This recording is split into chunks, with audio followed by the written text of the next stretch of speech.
નમસ્તે વિદ્યાર્થી મિત્રો, હું છું આપનો અંબુ સર. મારી યુટ્યુબ ચેનલમાં આપ સર્વેનું હાર્દિક સ્વાગત કરું છું. મિત્રો, આજે હું તમને મનોયત્ન 2.1 જે બોર્ડની પરીક્ષામાં 1 ગુણમાં પૂછાઈ શકે છે અને એટલે જ આપણે મનોયત્ન 2.1નો મહાવરો કરીએ. મિત્રો, 2.1નો મહાવરો કરીએ પહેલાં હજુ પણ આપ જો નવા છો તો મારી યુટ્યુબ ચેનલને સબસ્ક્રાઈબ કરવાનું ભૂલશો નહીં. મિત્રો, મેં અગાઉ પ્રકરણ નંબર 2માં આપણને સમજાવ્યું કે દલીલ માટેનું રૂપ અને દલીલ માટેના રૂપનું સ્થાનાપત્તિ નિદર્શન. મિત્રો, દલીલ માટેના રૂપને કઈ રીતે ઓળખશો? દલીલ માટેના રૂપને ઓળખવું હોય તો એમાં વિધાનો હોતા નથી. શું હોય છે? વિધાન માટેના પરિવર્તીઓ અને બીજું શું હોય છે? તાર્કિક કારકો. વિધાન માટેના પરિવર્તીઓ અને તાર્કિક કારકોની ખાસ પ્રકારની ગોઠવણી થયેલી હોય છે. એને આપણે દલીલ માટેનું રૂપ કહીએ છીએ. વિધાન માટેના પરિવર્તીઓ એટલે જેમાં પી, ક્યુ, આર, એસ વગેરે કેપિટલ નહીં તેવા નાના અક્ષરોનો ઉપયોગ થયેલો હોય તો આપણે દલીલ માટેનું રૂપ જોયું. દલીલ માટેના રૂપનું સ્થાનાપત્તિ નિદર્શન પણ જોયું. મિત્રો, દલીલ માટેના રૂપનું સ્થાનાપત્તિ નિદર્શન એટલે દલીલ માટેના રૂપમાં આવતા પરિવર્તીઓના સ્થાને વિધાનો મૂકવાથી જે દલીલ મળે છે તે દલીલને તે દલીલ માટેના રૂપનું સ્થાનાપત્તિ નિદર્શન કહે છે. મિત્રો, દલીલ માટેના રૂપનું સ્થાનાપત્તિ નિદર્શન મેળવતા પણ આપણે શીખ્યા કે દલીલ માટેના રૂપનું સ્થાનાપત્તિ નિદર્શન કઈ રીતે મેળવવું. પરિવર્તીઓના સ્થાને ગમે તે વિધાનો મૂકી શકાય. સાદું, સંયુક્ત, જટિલ સંયુક્ત વિધાન. બીજું, એકના એક પરિવર્તીના સ્થાને એકનું એક વિધાન મૂકી શકાય. તાર્કિક કારકોમાં કશો ફેરફાર કરી શકાતો નથી અને એટલે જ દલીલ માટેના કોઈ એક રૂપના સ્થાનાપત્તિ નિદર્શનો અનેક હોય છે. પણ મિત્રો, અહીંયા મેં જે ટોપિક લીધો છે ને એ ટોપિક સ્થાનાપત્તિ નિદર્શન ઉપરથી દલીલ માટેનું રૂપ રજૂ કરવાનું છે. તમને પરીક્ષાની અંદર કે પ્રશ્નપત્રમાં સ્થાનાપત્તિ નિદર્શન રૂપ દલીલો આપેલી હોય એમાંથી એ દલીલને દલીલ માટેના રૂપમાં રજૂ કરવાની છે. મિત્રો, જુઓ, સૂચના આ મુજબ આપેલી હશે કે નીચેની દલીલો દલીલ માટેના કયા રૂપ માળખાનો સ્થાનાપત્તિ નિદર્શન છે તે જણાવો. પ્રત્યેકનો એક ગુણ હોય છે. તો મિત્રો, અહીંયા મેં મનોયત્ન 2.1માંથી 5 ઉદાહરણો તમને સમજાવવા માટે લીધા છે. તો આપણે એક પછી એક ઉદાહરણને સમજવાનો પ્રયત્ન કરીએ. તો સ્થાનાપત્તિ નિદર્શન રૂપ દલીલ કઈ કહેવાશે? આ વાસ્તવિક દલીલ. જો કલાપી કવિ છે તો કલાપી કલ્પનાશીલ છે. કલાપી કવિ છે તેથી કલાપી કલ્પનાશીલ છે. આ સ્થાનાપત્તિ નિદર્શન રૂપ દલીલ કહેવાય. મિત્રો, આ દલીલ છે. આ દલીલ હોય એટલે એમાં આધાર વિધાન પણ હોય ને ફલિત વિધાન પણ હોય. પણ મિત્રો, આપણને યાદ છે કે દલીલમાં ફલિત વિધાનની સંખ્યા એક જ હોય અને તે છેલ્લે હોય. પહેલું હોય એ આધાર વિધાન છે. કોઈ દલીલમાં આધાર વિધાનોની સંખ્યા 2 પણ હોઈ શકે, 3 પણ હોઈ શકે, 1 પણ હોઈ શકે, ગમે તેટલા હોઈ શકે, પણ ફલિત વિધાનની સંખ્યા એક જ હોય છે. તો મિત્રો, અહીંયા આપણે આ દલીલ કયા રૂપમાં રજૂ થઈ છે એ રૂપ તમારે લખવાનું છે. મિત્રો, મેં તમને અગાઉ પણ કહ્યું હતું કે જ્યારે પણ રૂપની રજૂઆત કરવાની આવે ત્યારે પી, ક્યુ, આર, એસ વગેરે કેપિટલ નહીં તેવા નાના અક્ષરો જેને આપણે વિધાનપરક પરિવર્તી કહીએ છીએ એનો ઉપયોગ કરો.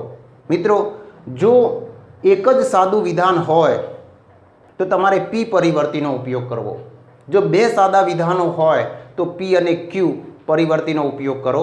3 સાદા વિધાનો હોય તો પી, ક્યુ, આર પરિવર્તીનો ઉપયોગ કરો અને 4 સાદા વિધાનો હોય તો પી, ક્યુ, આર, એસ પરિવર્તીનો ઉપયોગ કરો. મિત્રો, આ પ્રથમ દલીલ છે ને એમાં કેટલા સાદા વિધાનો છે? તો જુઓ, કલાપી કવિ છે એક સાદું વિધાન અને બીજું કલાપી કલ્પનાશીલ છે બીજું સાદું વિધાન. આ કલાપી કવિ છે તો ફરીથી આવ્યું એકનું એક વિધાન છે. ફલિત વિધાનમાં પણ કલાપી કલ્પનાશીલ છે એ ફરીથી આવે છે, એટલે કુલ 2 જ સાદા વિધાનો છે.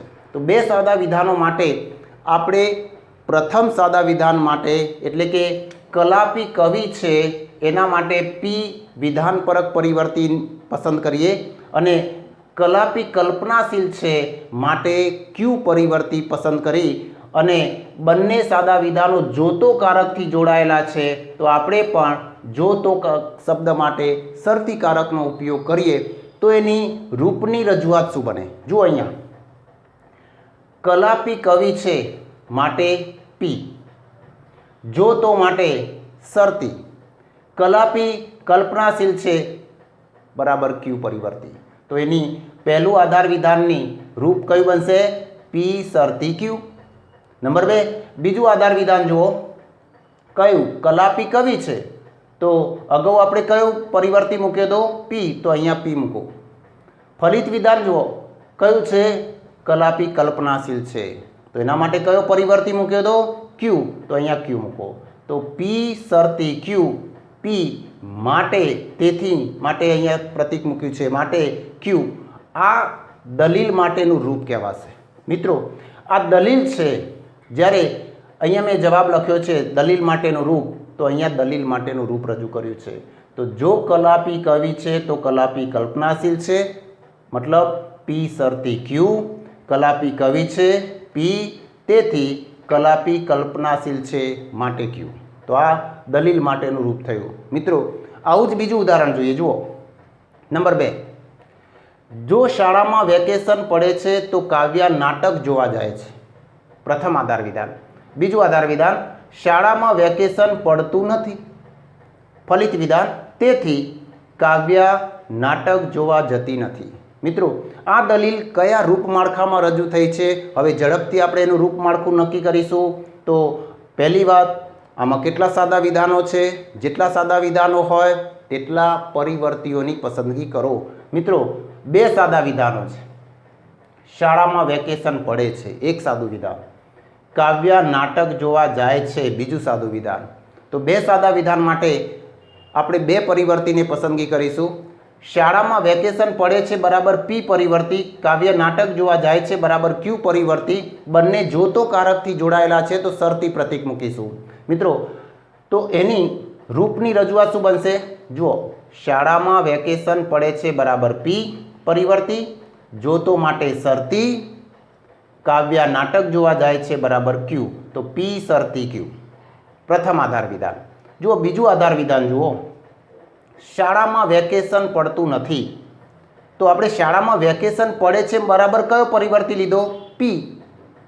તો શાળામાં વેકેશન પડતું નથી, આ નથી શબ્દ નિષેધકારક છે તો આપણે અહીંયા શું લખીશું? પીનો નિષેધ કરીશું. ફલિત વિધાન જુઓ કાવ્યા નાટક જોવા જતી નથી. કાવ્યા નાટક જોવા જાય છે બરાબર શું લીધું હતું આપણે? ક્યુ. તો કાવ્યા નાટક જોવા જતી નથી બરાબર શું મૂકીશું? નિષેધ ક્યુ. તો આ મુજબ એનું રૂપની રજૂઆત થશે પી શરતી ક્યુ, નિષેધ પી માટે નિષેધ ક્યુ. સમજાયું મિત્રો? આને કહેવાય દલીલ માટેનું રૂપ. તો આ દલીલ માટેના રૂપ માળખામાં રજૂ થયેલી છે. નંબર 3 ત્રીજું ઉદાહરણ જુઓ.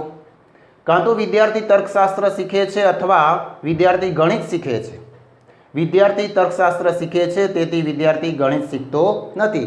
આ દલીલ એ પણ કયા રૂપમાળખામાં રજૂ થઈ છે? નક્કી કરો. જુઓ મિત્રો આમાં પણ 2 સાદા વિધાનો છે. વિદ્યાર્થી તર્કશાસ્ત્ર શીખે છે. નંબર 2 વિદ્યાર્થી ગણિત શીખે છે. 2 સાદા વિધાનો છે. બંને સાદા વિધાનો માટે આપણે 2 વિધાનપરક પરિવર્તી પસંદ કરીએ. વિદ્યાર્થી તર્કશાસ્ત્ર શીખે છે બરાબર પી, વિદ્યાર્થી ગણિત શીખે છે બરાબર ક્યુ. તો આ દલીલ કયા રૂપમાળખામાં રજૂ થાય એ નક્કી કરો. જુઓ કાં તો અથવા શબ્દ એ તાર્કિક કારક છે, એના માટે આપણે વિકલ્પન પ્રતીક મૂકીશું. તો અહીંયા વિદ્યાર્થી તર્કશાસ્ત્ર શીખે છે બરાબર પી પરિવર્તી, કાં તો અથવા શબ્દ માટે વિકલ્પન, વિદ્યાર્થી ગણિત શીખે છે બરાબર ક્યુ પરિવર્તી. તો એની પ્રથમ આધાર વિધાન કયા રૂપમાં રજૂ થયું છે? પી વિકલ્પન ક્યુ. નંબર 2 બીજું આધાર વિધાન જુઓ, વિદ્યાર્થી તર્કશાસ્ત્ર શીખે છે, અગાઉ આવી ગયું તો આપણે એના માટે કયું પરિવર્તી મૂક્યો તો પી, તો અહીંયા આપણે પી મૂકીશું. ફલિત વિધાન જુઓ, વિદ્યાર્થી ગણિત શીખતો નથી, અહીંયા નથી એટલે નિષેધ કરેલો છે, તો વિદ્યાર્થી ગણિત શીખે છે બરાબર આપણે કયો પરિવર્તી મૂક્યો તો ક્યુ અહીંયા, તો અહીંયા વિદ્યાર્થી ગણિત શીખતો નથી તો અહીંયા ક્યુનો નિષેધ કરીશું, નિષેધ ક્યુ. તો આ દલીલ કયા રૂપમાળખામાં રજૂ થઈ ગણાય? પી વિકલ્પન ક્યુ, પી માટે નિષેધ ક્યુ. સમજાયું મિત્રો? તો આ રીતે અહીંયા રૂપમાળખાઓ રજૂ કરવાના છે. દલીલ આપેલી હોય તો દલીલમાં એ દલીલ કયા રૂપમાં રજૂ થઈ છે નક્કી કરવું પડે. બીજા પણ હજુ ઉદાહરણ આપું છું. જુઓ અહીંયા ચોથું ઉદાહરણ જોઈએ મિત્રો. જો તમે યોગ કરો છો તો તમે નિરોગી રહો છો, જો તમે નિરોગી રહો છો તો તમે સમાજને ઉપયોગી બનો છો, તેથી જો તમે યોગ કરો છો તો તમે સમાજને ઉપયોગી બનો છો. આ દલીલ કહેવાય. આ દલીલ કયા રૂપમાળખામાં રજૂ થઈ છે એ નક્કી કરવું હોય તો એમાં કેટલા સાદા વિધાનો છે એ સાદા વિધાનો નક્કી કરો.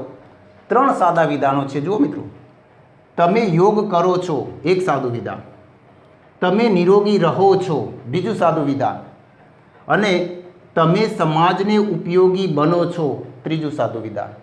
તમે નિરોગી રહો છો ફરીથી આવ્યું, તમે યોગ કરો છો એ પણ ફરીથી આવ્યું, તમે સમાજને ઉપયોગી બનો છો એ વિધાન પણ ફરીથી આવ્યું.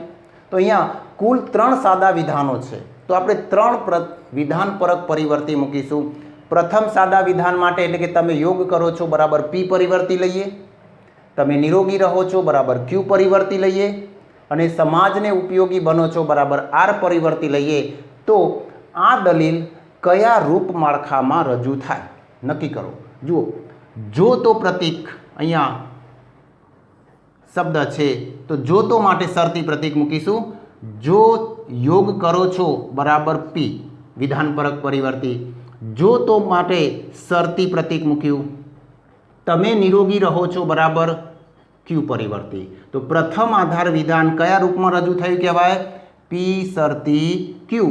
નંબર 2 બીજું આધાર વિધાન જુઓ, જો તમે નિરોગી રહો છો તો તમે સમાજને ઉપયોગી બનો છો.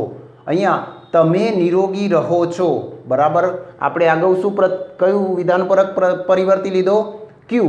તો અહીંયા પણ આપણે ક્યુ જ લઈશું. તમે નિરોગી રહો છો બરાબર ક્યુ. જો તો કારકથી જોડાયેલા છે તો શરતી પ્રતીક મૂકીશું. તમે સમાજને ઉપયોગી બનો છો બરાબર આ ત્રીજું સાદું વિધાન છે તો આર પ્રતીક મૂકીશું. તો બીજા આધાર વિધાન કયા રૂપમાં રજૂ થયું? ક્યુ શરતી આર. નંબર 3 ફલિત વિધાન જુઓ મિત્રો. તેથી જો તમે યોગ કરો છો તો તમે સમાજને ઉપયોગી બનો છો. જો આ પણ જો તો કારકથી જોડાયેલું છે. તમે યોગ કરો છો ફરીથી આવ્યું, આગળ આવેલું છે માટે પહેલાં આપણે પી પરિવર્તી મૂક્યો તો અહીંયા પણ પી પરિવર્તી મૂકીશું.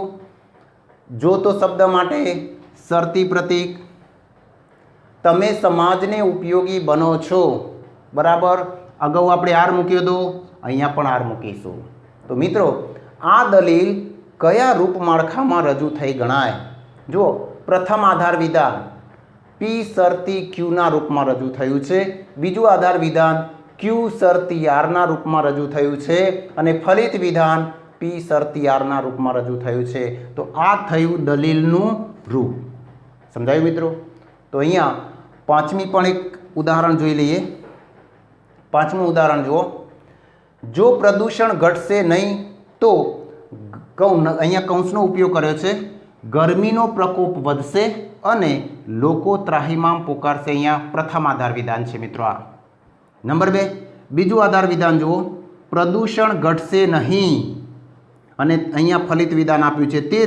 તેથી શબ્દ પછી જે વિધાન આવે ફલિત વિધાન, ગરમીનો પ્રકોપ વધશે અને લોકો ત્રાહિમામ પોકારશે. તો આ દલીલ કહેવાશે. આ દલીલનું સ્થાનાપત્તિ નિદર્શન કહેવાય. આ સ્થાનાપત્તિ નિદર્શન રૂપ દલીલ કયા રૂપમાળખામાં રજૂ થઈ છે? કયા દલીલ માટેના રૂપમાં રજૂ થઈ છે એ રૂપ તમારે નક્કી કરવાનું છે. તો મિત્રો, મેં તમને કહ્યું એમ, પ્રથમ તો દલીલમાં કેટલા સાદા વિધાનો છે એ સાદા વિધાનોની સંખ્યા નક્કી કરો, એ સાદા વિધાનોને શોધી કાઢો. ચલો પહેલાં સાદા વિધાનો શોધીએ. પ્રદૂષણ ઘટશે, આ એક સાદું વિધાન કહેવાશે. ગરમીનો પ્રકોપ વધશે, બીજું સાદું વિધાન કહેવાય. લોકો ત્રાહિમામ પુકારશે, ત્રીજું સાદું વિધાન છે. અહીંયા પ્રદૂષણ ઘટશે ફરીથી આવ્યું બીજા આધાર વિધાનમાં. ફલિત વિધાનમાં ગરમીનો પ્રકોપ વધશે એ પણ ફરીથી આવ્યું. લોકો ત્રાહિમામ પુકારશે એ પણ ફરીથી આવ્યું. તો કુલ આ દલીલમાં 3 સાદા વિધાનો છે. તો આપણે 3 વિધાનપરક પરિવર્તી પસંદ કરીશું. પહેલા સાદા વિધાન માટે P પરિવર્તી, બીજા સાદા વિધાન માટે Q પરિવર્તી, ત્રીજા સાદા વિધાન માટે R પરિવર્તી લઈએ તો આ દલીલ કયા રૂપ માળખામાં રજૂ થાય એ નક્કી કરો. બીજું કે એમાં કેટલા કારકો આવે છે, કારકો પણ જુઓ. અહીંયા જો તો કારક છે, નહીં શબ્દ કારક છે, અહીંયા અને શબ્દ પણ કારક કહેવાશે. અહીંયા પણ બીજા આધાર વિધાનમાં નહીં શબ્દ આવે છે, ફલિત વિધાનમાં પણ અને શબ્દ આવે છે. આ બધા કારકો છે. કારકો માટે પણ તમારે પ્રતીક મૂકવા પડશે. તો પ્રથમ આધાર વિધાનથી શરૂ કરીએ. જુઓ, જો શબ્દ માટે આપણે પ્રતીક મૂકતા નથી તો શબ્દ આવે ત્યારે પ્રતીક મૂકીએ છીએ. પ્રદૂષણ ઘટશે નહીં, પ્રદૂષણ ઘટશે બરાબર P. તો પ્રદૂષણ ઘટશે નહીં બરાબર નિષેધ P. તો અહીંયા નિષેધ P મૂકો. તો જો તો શરતી પ્રતીક મૂકો. અહીંયા નાના કૌંસથી શરૂ થયું તો નાનો કૌંસ કરો. ગરમીનો પ્રકોપ વધશે, બીજું સાદું વિધાન આવ્યું, Q પરિવર્તી મૂકો. અને શબ્દ તાર્કિક કારક આવ્યો, સમુચ્ચય પ્રતીક મૂકો. લોકો ત્રાહિમામ પુકારશે, ત્રીજું સાદું વિધાન આવ્યું, R પ્રતીક મૂકો. તો અહીંયા કૌંસ પૂરો થાય છે, અહીંયા પણ પૂરો કરી દો. તો પ્રથમ આધાર વિધાન કયા રૂપમાં રજૂ કહેવાય? નિષેધ P, શરતી કૌંસમાં Q, સમુચ્ચય R, કૌંસ પૂરો. તો આ પ્રથમ આધાર વિધાનનું રૂપ બન્યું. નંબર 2, બીજું આધાર વિધાન જુઓ. બીજું આધાર વિધાન કયું છે મિત્રો? પ્રદૂષણ ઘટશે નહીં. પ્રદૂષણ ઘટશે બરાબર અગાઉ આપણે શું મૂકી દીધું? P. તો પ્રદૂષણ ઘટશે નહીં બરાબર શું મૂકવાનું? નિષેધ P. તો જુઓ અહીંયા બીજા આધાર વિધાનમાં આપણે P નો નિષેધ કર્યો. ફલિત વિધાન જુઓ, તેથી માટે અહીંયા તેથીની સંજ્ઞા મૂકીશું. ગરમીનો પ્રકોપ વધશે બરાબર Q. અગાઉ આવી ગયું, Q પરિવર્તી મૂક્યો હતો તો અહીંયા પણ આપણે Q પરિવર્તી લઈશું. અને શબ્દ માટે સમુચ્ચય પ્રતીક. લોકો ત્રાહિમામ પુકારશે એ પણ અગાઉ આવી ગયું હતું, એના માટે આપણે પહેલાં R પ્રતીક મૂક્યું હતું તો અહીંયા પણ R પરિવર્તિત મૂકીશું. તો ફલિત વિધાન કયા રૂપમાં રજૂ થયું ગણાય? Q સમુચ્ચય R. આ આખી દલીલ કયા રૂપ માળખામાં રજૂ થઈ ગણાય? દલીલ માટેનું કયું રૂપ છે મિત્રો? તો જો અહીંયા આ દલીલ માટેનું રૂપ છે.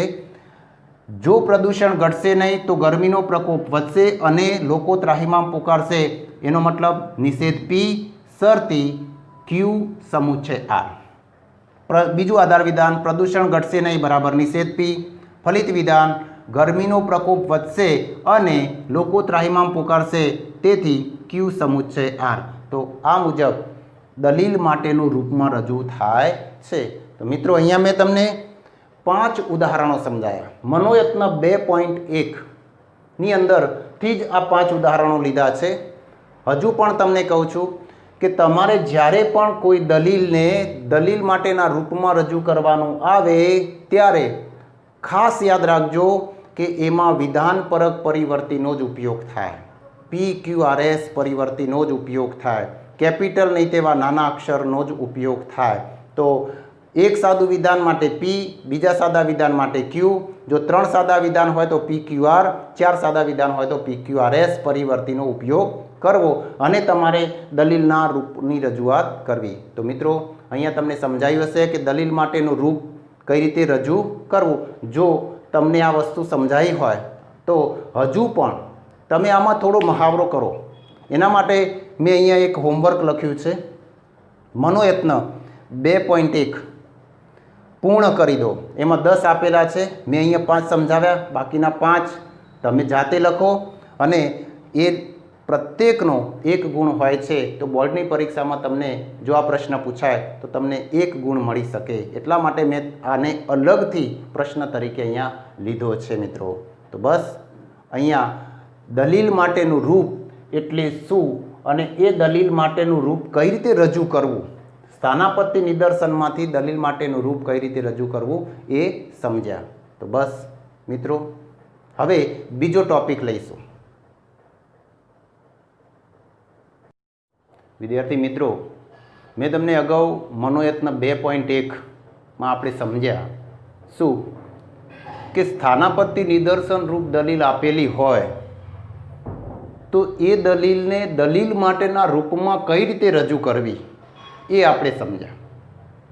હવે હું તમને એક એવો ટોપિક સમજાવું છું કે જે પરીક્ષાની દ્રષ્ટિએ કોઈ ઉપયોગી નથી, પણ પ્રકરણ નંબર 3માં રૂપલક્ષી સાબિતી સમજવી હોય કે શીખવી હોય તો આપણને આ 2 બાબતો આવડવી જરૂરી છે. કઈ 2 બાબતો મિત્રો? એક, દલીલ આપેલી હોય તો એ કયા દલીલ માટેના રૂપમાં રજૂ થઈ છે એ નક્કી કરતા આવડવું જોઈએ. અને બીજું કે દલીલ માટેનું રૂપ આપેલું હોય તો એ કયા સ્થાનાપત્તિ નિદર્શન રૂપ દલીલ મેળવવી એ નક્કી કરતા આવડવું જોઈએ. તો મિત્રો મેં તમને એક પોઈન્ટ સમજાવ્યો કે મનોયત્ન 2.1ની અંદર આપણે એવું સમજ્યા કે આપેલી દલીલને દલીલ માટેના રૂપમાં રજૂ કરી. હવે હું તમને જે પોઈન્ટ સમજાવવા માટે જઈ રહ્યો છું એ આ છે. જુઓ, દલીલ માટેના રૂપમાંથી સ્થાનાપત્તિ નિદર્શન દલીલો કઈ રીતે મેળવવી. મિત્રો આ પ્રશ્ન કે આ પોઈન્ટ બહુ ઉપયોગી છે તમારા માટે. જુઓ, સ્થાનાપત્તિ નિદર્શન કઈ રીતે મેળવવું? દલીલ માટેનું રૂપ આપેલું હોય તો એ દલીલ માટેના રૂપમાંથી સ્થાનાપત્તિ નિદર્શન મેળવતા આવડવું જ જોઈએ. પહેલા પ્રકરણમાં આપણે વિધાન માટેના રૂપમાંથી સ્થાનાપત્તિ નિદર્શન મેળવતા શીખ્યા. બીજા પ્રકરણમાં દલીલ માટેના રૂપમાંથી સ્થાનાપત્તિ નિદર્શન મેળવતા શીખવું જ પડે અને તો જ તમે ત્રીજા પ્રકરણમાં ચાલશો.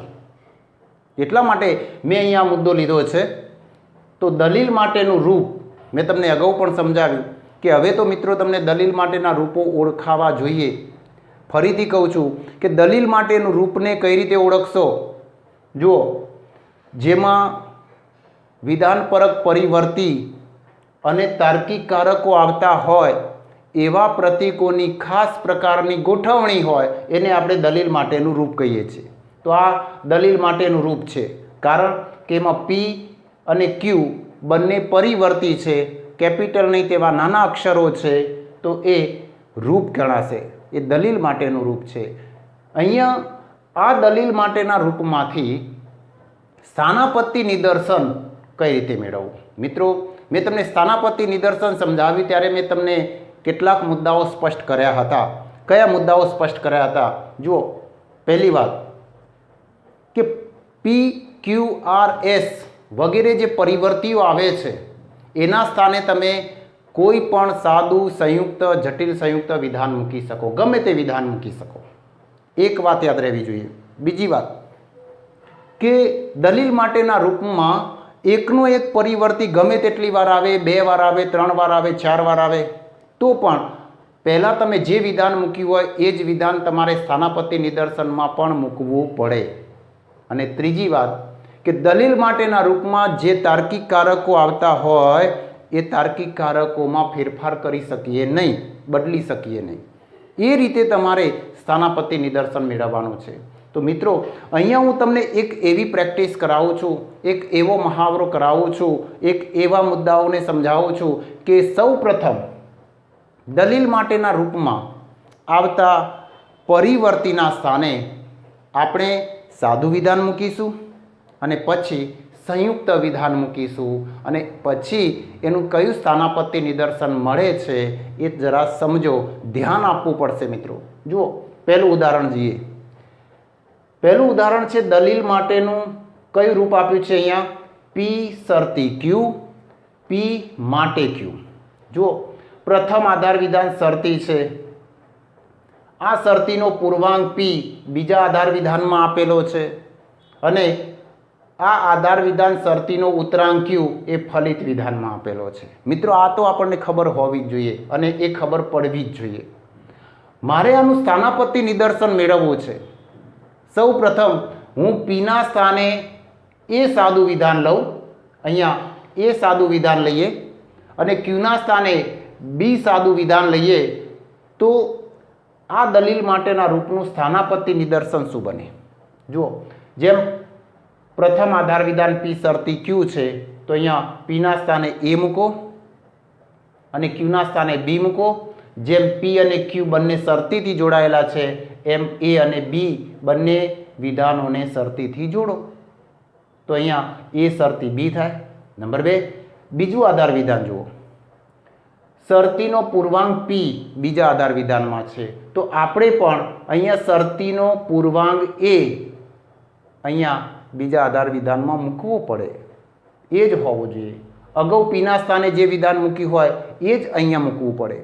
જુઓ, અહીંયા દલીલ માટેના રૂપમાં શરતીનો ઉતરાંક ક્યુ અહીંયા આપેલો છે તો ક્યુના સ્થાને જે વિધાન અગાઉ મૂક્યું હોય બી તો અહીંયા પણ સ્થાનાપત્તિ નિદર્શનમાં બી જ મૂકવો પડે. એટલે કે શરતીના ઉતરાંકને જ અહીંયા મૂકવો પડે.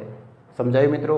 તો આ એ શરતી બી એ માટે બી એ પી શરતી ક્યુ પી માટે ક્યુ ના દલીલ માટેના રૂપનું સ્થાનાપત્તિ નિદર્શન બને છે. તો મિત્રો, આને કહેવાય સ્થાનાપત્તિ નિદર્શન. આ તો થઈ સાદા વિધાનો મૂક્યા એટલે સ્થાનાપત્તિ નિદર્શન મેળવ્યું. હવે સંયુક્ત વિધાન પણ મૂકી શકાય. પીના સ્થાને અને ક્યુના સ્થાને સંયુક્ત વિધાન પણ મૂકી શકીએ છીએ. હું પીના સ્થાને માની લો કે નિષેધ આર વિધાન મૂકવું છે. કયું વિધાન? નિષેધ આર. અને ક્યુના સ્થાને નિષેધ એસ વિધાન મૂકવું છે. તો મને આ દલીલ માટેના રૂપનું કયું સ્થાનાપત્તિ નિદર્શન મળે છે?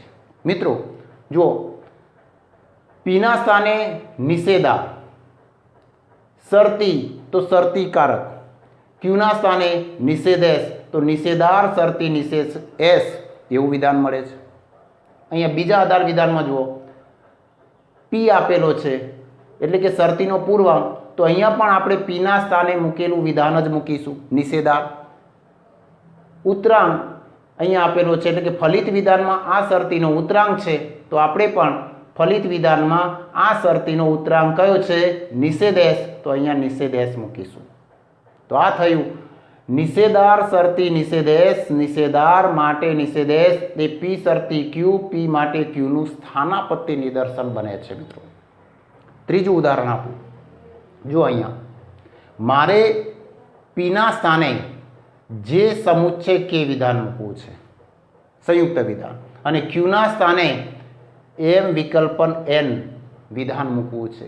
જેમ અહીંયા પી અને ક્યુ બંને શરતીકારકથી જોડાયેલા છે તો જે સમુચ્ચય કે અને એમ વિકલ્પન એન શરતીકારકથી જોડીશું. નંબર 2, અહીંયા દલીલમાં આ દલીલ માટેના રૂપમાં શરતીનો પૂર્વાંક પી બીજા આધાર વિધાનમાં છે તો આ શરતીનો પૂર્વાંક જે હોય તે જે સમુચ્ચય કે તો અહીંયા જે સમુચ્ચય કે જ મૂકવો પડે. અને ફલિત વિધાનમાં પ્રથમ આધાર વિધાન શરતીનો ઉતરાંક ક્યુ હોય તો અહીંયા પણ સ્થાનાપત્તિ નિદર્શન મેળવતી વખતે શરતીનો ઉતરાંક જે હોય તે અહીંયા ફલિત વિધાનમાં મૂકવો પડે. એમ વિકલ્પન એન છે તો અહીંયા પણ એમ વિકલ્પન એન મૂકીશું. તો આ મુજબ આ એનું સ્થાનાપત્તિ નિદર્શન કહેવાશે. તો જુઓ મિત્રો, મેં તમને એક દલીલ માટેના રૂપમાંથી 3 સ્થાનાપત્તિ નિદર્શનો મેળવી આપ્યા. આમ જોવા જઈએ તો દલીલ માટેના કોઈ પણ એક રૂપના સ્થાનાપત્તિ નિદર્શનો અનેક હોય છે. મેં તમને અગાઉ સ્થાનાપત્તિ નિદર્શનમાં જ સમજાવી દઉં. તો અહીંયા તો મેં તમને 3 જ ઉદાહરણો આપ્યા કે સાદું વિધાન મૂક્યું એ અને બી તો આ મુજબ સ્થાનાપત્તિ નિદર્શન મળે. મેં પી અને ક્યુના સ્થાને નિષેધાર અને નિષેધ એસ એવા સંયુક્ત વિધાનો મૂક્યા તો આ મુજબ સ્થાનાપત્તિ નિદર્શન મળ્યું. અહીંયા ત્રીજી વાત કે મેં પી અને ક્યુના સ્થાને જે સમુચ્ચય કે અને એમ વિકલ્પન એન એવા વિધાનો મૂક્યા તો આ મુજબ સ્થાનાપત્તિ નિદર્શન મળે છે. તો મિત્રો, દલીલ માટેના રૂપમાંથી આ રીતે સ્થાનાપત્તિ નિદર્શન મેળવતા આપણને આવડવું જ જોઈએ અને આવડે તો જ આપણે ત્રીજા પ્રકરણમાં ચાલીશું. હજુ પણ તમને વધારે સારી રીતે સમજાય એટલા માટે આપણે બીજા પણ ઉદાહરણો જોઈશું. ચલો નંબર 2 બીજું ઉદાહરણ જોઈએ. દલીલ માટેનું રૂપ છે કયું? પી શરતી ક્યુ નિષેધ ક્યુ માટે નિષેધ પી. મિત્રો જો પહેલું આધાર વિધાન શરતી છે, આમાં બે જ પરિવર્તી છે પી અને ક્યુ. બીજા આધાર વિધાનમાં ક્યુ એટલે કે શરતીના ઉતરાંગનો નિષેધ કરેલો છે અને ફલિત વિધાનમાં શરતીનો પૂર્વાંક પી નો નિષેધ કરેલો છે. તો આ બાબત આપણને યાદ રહેવી જોઈએ અને એને ધ્યાનમાં રાખીને આપણે એનું સ્થાનાપત્તિ નિદર્શન મેળવવાનું છે. કઈ રીતે મેળવીશું? જુઓ, હું પીના સ્થાને ડી અહીંયા લખું છું ડી અને ક્યુના સ્થાને ઈ વિધાન મૂકું તો મને કયું સ્થાનાપત્તિ નિદર્શન મળે? હવે તમારે ધ્યાન આપવું પડશે ને બોલવું પડશે. કયું સ્થાનાપત્તિ નિદર્શન મળશે? પી બરાબર ડી શરતી કારક છે તો શરતી મૂકીશું. ક્યુના સ્થાને ઈ વિધાન તો ડી શરતી ઈ. એક પ્રથમ આધાર વિધાન. નંબર 2 જો અહીંયા બીજા આધાર વિધાનમાં ક્યુનો નિષેધ તો આપણે અહીંયા બીજા આધાર વિધાનમાં શું કરીશું? ક્યુના સ્થાને આવતા વિધાનનો નિષેધ કરીશું. ક્યુના સ્થાને કયું વિધાન આવે છે? ઈ, તો આપણે અહીંયા ઈનો નિષેધ કરીશું. નંબર 3 ફલિત વિધાનમાં શું આવે છે? પીનો નિષેધ એટલે કે પૂર્વાંગનો નિષેધ. તો આપણે પણ અહીંયા પીના સ્થાને કયું વિધાન લીધું હતું? ડી એટલે કે પૂર્વાંગનો નિષેધ કરીશું એટલે કે ડીનો નિષેધ કરીશું. સમજાય છે મિત્રો? તો ડી શરતી ઈ નિષેધી માટે નિષેધ ડી, આ પી શરતી ક્યુ નિષેધ ક્યુ માટે નિષેધ પીનું સ્થાનાપત્તિ નિદર્શન બને છે. સમજાય છે? તો આ સ્થાનાપત્તિ નિદર્શન થયું. બીજું ઉદાહરણ આપું. જો પી શરતી ક્યુ નિષેધ ક્યુ માટે નિષેધ પી. અહીંયા બે જ પરિવર્તી છે પી અને ક્યુ. હવે પીના સ્થાને એસ વિકલ્પન ટી એવું વિધાન મૂકીએ અને ક્યુના સ્થાને આર સાદું વિધાન મૂકીએ તો પી શરતી ક્યુનું સ્થાનાપત્તિ નિદર્શન શું બનશે? એસ વિકલ્પન ટી શરતી આર. અહીંયા ક્યુનો નિષેધ આવ્યો તો કોનો નિષેધ કરું? આરનો નિષેધ. કોનો? આરનો નિષેધ. તો જુઓ નિષેધ આર. ફલિત વિધાનમાં શું છે? પીનો નિષેધ. તો અહીંયા આપણે કોનો નિષેધ કરવાનો? પીના સ્થાને આવેલા વિધાનનો નિષેધ કરો. પીના સ્થાને વિધાન કયું હતું? એસ વિકલ્પન ટી. તો અહીંયા પણ એસ વિકલ્પન ટીનો નિષેધ કરો. નિષેધ કૌંસમાં એસ વિકલ્પન ટી. તો આ થયું પી શરતી ક્યુ નિષેધ ક્યુ માટે નિષેધ પીનું સ્થાનાપત્તિ નિદર્શન. ત્રીજું ઉદાહરણ જુઓ મિત્રો. અહીંયા પણ આ પી શરતી ક્યુ નિષેધ ક્યુ માટે નિષેધ પીનું ત્રીજું ઉદાહરણ અહીંયા લખ્યું છે. જુઓ અહીંયા એક્સ સમુચ્ચય વાય એ પીના સ્થાનનું વિધાન છે અને વાય દ્વિશરતી ઝેડ એ ક્યુના સ્થાનનું વિધાન છે. જેમ પી અને ક્યુ શરતીથી જોડાયેલા છે એમ અહીંયા પીના સ્થાને અને ક્યુના સ્થાને મૂકેલા વિધાનને પણ આપણે શરતી કારકથી જોડી દીધું. નંબર 2 અહીંયા ક્યુનો નિષેધ છે એટલે કે ઉતરાંગનો નિષેધ હોય તો અહીંયા પણ શરતીના ઉતરાંગનો નિષેધ કરો. કયો? વાય શરતી ઝેડ હોય તો વાય શરતી ઝેડનો નિષેધ કરો. અહીંયા નિષેધ કર્યો. નંબર 3 ફલિત વિધાનમાં પૂર્વાંગનો નિષેધ હોય એટલે કે પીનો નિષેધ તો અહીંયા પણ પીના સ્થાને મૂકેલા વિધાનનો નિષેધ કરો એટલે કે પૂર્વાંગનો નિષેધ કરો. તો પૂર્વાંગ એક સમુચ્ચય વાય છે તો એક સમુચ્ચય વાયનો અહીંયા નિષેધ કરીશું. અહીંયા ફલિત વિધાનમાં એક સમુચ્ચય વાયનો નિષેધ કરીશું. તો આ થયું પી શરતી ક્યુ નિષેધ ક્યુ માટે નિષેધ પીનું સ્થાનાપત્તિ નિદર્શન. સમજો મિત્રો. તો અહીંયા બીજા ઉદાહરણના મેં 3 સ્થાનાપત્તિ નિદર્શનના ઉદાહરણો આપ્યા. એ ત્રણેય ઉદાહરણો અહીંયા તમે સમજી શકો છો. તો હજુ પણ તમે વધુ સારી રીતે સમજી શકો એટલા માટે આપણે બીજા પણ ઉદાહરણો લઈશું. અહીંયા ત્રીજું ઉદાહરણ લઈએ. જુઓ ત્રીજું દલીલ માટેનું રૂપ પી શરતી ક્યુ ક્યુ શરતી આર માટે પી શરતી આર. આ દલીલ માટેનું રૂપ છે. કેમ? કારણ કે જેમાં પરિવર્તી અને તાર્કિક કારકો આવેલા હોય એવા પ્રતીકોની ખાસ પ્રકારની ગોઠવણી હોય એને આપણે દલીલ માટેનું રૂપ કહીએ છીએ. આ દલીલ માટેનું રૂપ છે એનું સ્થાનાપત્તિ નિદર્શન મેળવવું છે. તો મેં તમને અગાઉ કહ્યું એમ કે એમાં જેટલા પરિવર્તી આવતા હોય એ પરિવર્તીઓના સ્થાને સાદું સંયુક્ત જટિલ સંયુક્ત વિધાન મૂકી શકાય છે મિત્રો. તો અહીંયા 3 પરિવર્તી આવે છે પી, ક્યુ, આર. પીના સ્થાને હું અહીંયા એમ વિધાન મૂકું, ક્યુના સ્થાને એન વિધાન મૂકું અને આરના સ્થાને એલ વિધાન મૂકું તો મને કયું સ્થાનાપત્તિ નિદર્શન મળે? જુઓ અહીંયા પી શરતી ક્યુ છે તો અહીંયા એમ શરતી એન, પી બરાબર એમ, ક્યુ બરાબર એન, તો પી એમ શરતી એન. નંબર 2 ક્યુ શરતી આર છે તો આપણે ક્યુના સ્થાને કયું વિધાન મૂકી દઉં? એન. અહીંયા એન હોય તો અહીંયા પણ એન, એન શરતી એલ. ફલિત વિધાનમાં કયું વિધાન આવે છે? પી શરતી આર. તો પીના સ્થાને અગાઉ કયું વિધાન મૂકી દઉં? એમ. તો અહીંયા પણ એમ. ક્યુ આરના સ્થાને એલ તો અહીંયા પણ એલ. બધા શરતી વિધાનો છે તો આ બધા શરતી વિધાન હોવા જોઈએ. તો આ એમ શરતી એન, એન શરતી એલ માટે એમ શરતી એલ એ પી શરતી ક્યુનું, ક્યુ શરતી આરનું અને તેથી પી શરતી આરનું સ્થાનાપત્તિ નિદર્શન બને છે મિત્રો. તો આ થયું સ્થાનાપત્તિ નિદર્શન. પણ આ તો સાદા વિધાનો મૂક્યા એમ, એન, એલ. સંયુક્ત વિધાન મૂકીએ તો કયું સ્થાનાપત્તિ નિદર્શન મળે છે? જુઓ અહીંયા હું સંયુક્ત વિધાન મૂકું, પીના સ્થાને એ વિકલ્પન બી સંયુક્ત વિધાન મૂકું છું, ક્યુના સ્થાને સી સાદું વિધાન મૂકું છું અને આરના સ્થાને એમ સમુચ્ચય એન વિધાન મૂકું છું. તો મિત્રો કયું સ્થાનાપત્તિ નિદર્શન મળે છે? જુઓ પી એ વિકલ્પન બી, શરતી તો શરતી, ક્યુના સ્થાને સી વિધાન. નંબર 2 બીજું આધાર વિધાન જુઓ, ક્યુ શરતી આર આવે છે તો હવે ક્યુના સ્થાને જે વિધાન હોય સી તો અહીંયા સી મૂકો, શરતી તો શરતી વિધાન મૂકો, આરના સ્થાને એમ સમુચ્ચય એન વિધાન મૂક્યું. ફલિત વિધાન જુઓ, ફલિત વિધાનમાં પી શરતી આર તો ફલિત વિધાનમાં પી શરતી આર હોય તો પીના સ્થાને કયું વિધાન મૂકી દઉં? પહેલાં એ વિકલ્પન બી તો અહીંયા પણ એ વિકલ્પન બી મૂકો, શરતી છે તો અહીંયા પણ શરતી વિધાન મૂકો, અહીંયા આર છે તો આરના સ્થાને એમ સમુચ્ચય એન હોય તો એમ સમુચ્ચય એન મૂકો. તો આનું સ્થાનાપત્તિ નિદર્શન બનશે એ વિકલ્પન બી શરતી સી, સી શરતી એમ સમુચ્ચય એન માટે એ વિકલ્પન બી શરતી એમ સમુચ્ચય એન. આ એનું સ્થાનાપત્તિ નિદર્શન બને છે મિત્રો.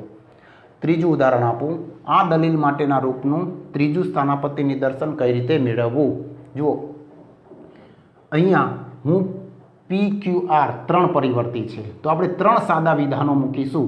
જુઓ જે સમુચ્ચય કે આ પીના સ્થાનનું વિધાન જરા જુદી રીતે સમજાવો.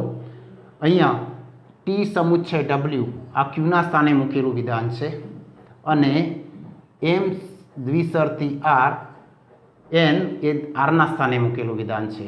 તો એનું સ્થાનાપત્તિ નિદર્શન શું બને છે મિત્રો? જુઓ પી તો જે સમુચ્ચય કે, શરતી તો અહીંયા શરતીકારક, ક્યુના સ્થાને ટી સમુચ્ચય ડબલ્યુ.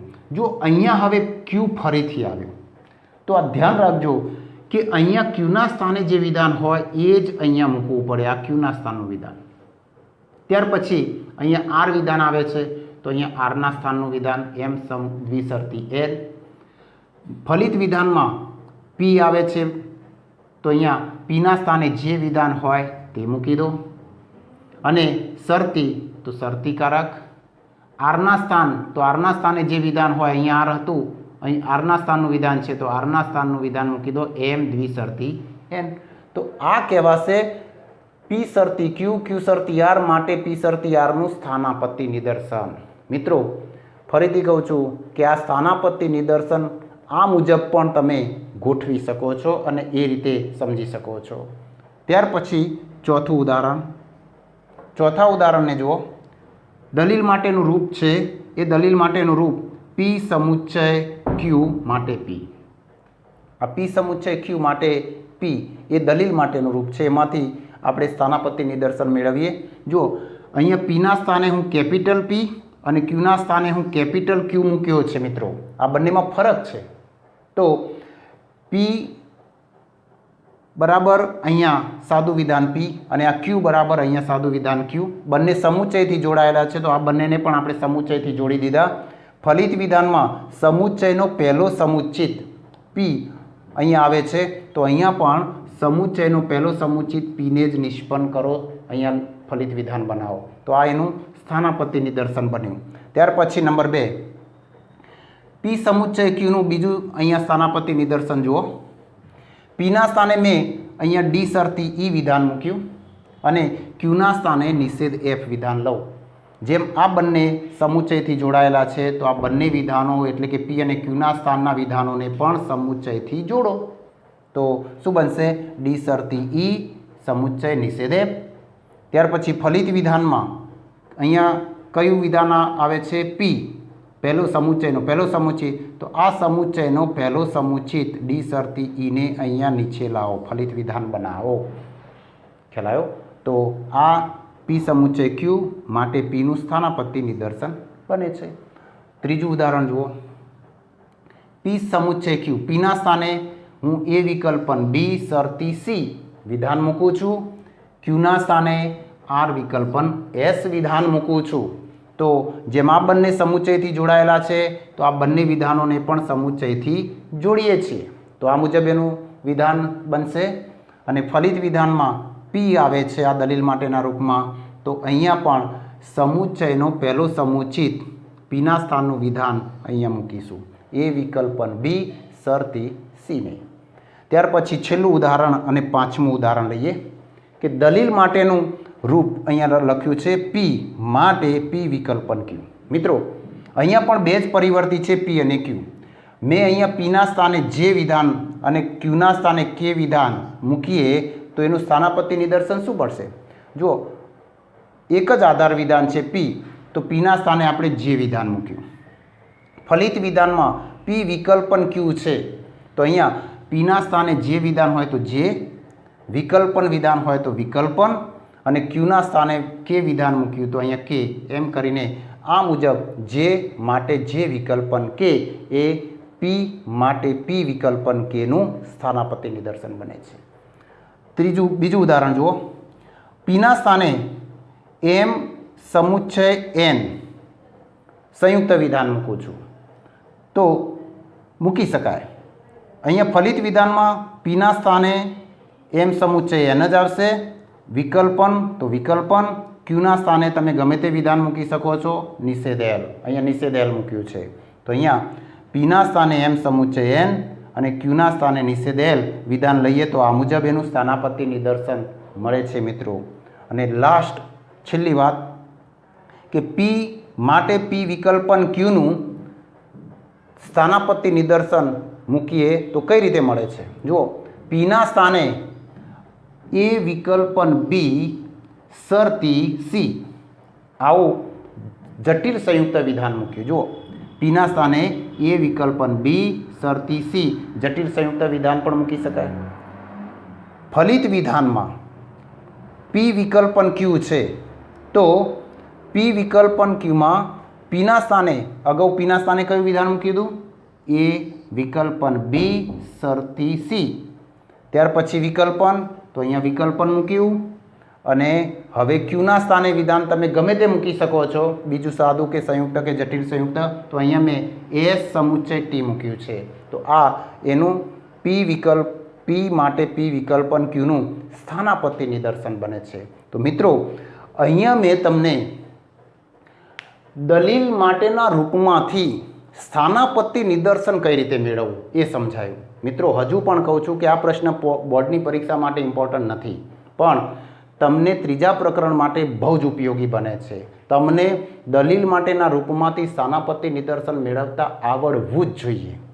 તો આજે આપણે બે વાત સમજ્યા. કઈ બે વાત? એક, સ્થાનાપત્તિ નિદર્શન રૂપ દલીલ કયા રૂપ માળખામાં રજૂ થાય છે એ વાત સમજ્યા. અને નંબર 2, દલીલ માટેના રૂપમાંથી સ્થાનાપત્તિ નિદર્શન રૂપ દલીલ કઈ રીતે મેળવવી એ વાત સમજ્યા. આ બંને ટોપિક તમને આવડશે તો જ તમે ત્રીજા પ્રકરણમાં સારી રીતે ચાલશો. તો મિત્રો જો તમને મારો આ વિડીયો ગમ્યો હોય તો તમે લાઈક કરો, શેર કરો અને સબસ્ક્રાઈબ કરો. હજુ સુધી તમને મનમાં કોઈ પ્રશ્ન હોય તો નીચે કોમેન્ટ બોક્સમાં જરૂર કોમેન્ટ કરો, હું એનો ઉત્તર આપીશ અને તમારા પ્રશ્નનું સમાધાન પણ કરી આપીશ. તો મિત્રો, અહીંયા રજા લઉં છું. થેન્ક યુ, ધન્યવાદ.